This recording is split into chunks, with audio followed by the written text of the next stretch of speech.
Hello বন্ধুরা, দেখো আমি একটু আগে বাজারে গেছিলাম, তাই বাজার থেকে কি কি আনলাম তোমরা দেখো।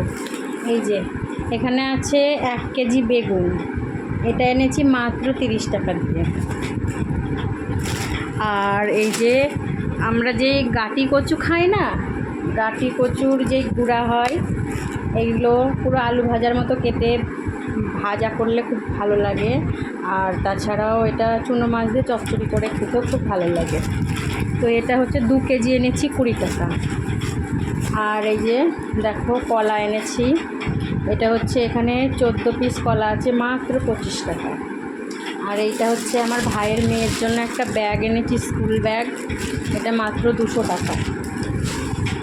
আর ছেলের জন্য দুটো স্যান্ডো গেঞ্জি এনেছি, এই গরমে সবসময় পরার জন্য, এটা মাত্র 60 টাকা। আর আমার লিকুইড সিঁদুরটা শেষ হয়ে গেছিলো, তাই এই যে একটা লিকুইড সিঁদুর আনলাম, এটা ব্লু হেভেনের, মাত্র 7 টাকা।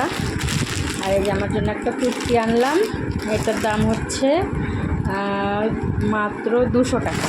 তো এত কম টাকার মধ্যে কত কিছু বাজার করেছি দেখেছো। যাওয়ার সময় টোটো গাড়িতে গেছিলাম, 20 টাকা নিয়েছে, 10 টাকা ভাড়া, একা গেছি বলে 20 টাকা নিয়েছে। আসার সময় হাঁটতে হাঁটতেই চলে এসেছি, বেশি দূরে না বাজার। তো ভিডিওটা তোমাদের কেমন লাগলো অবশ্যই কমেন্ট করে জানিও।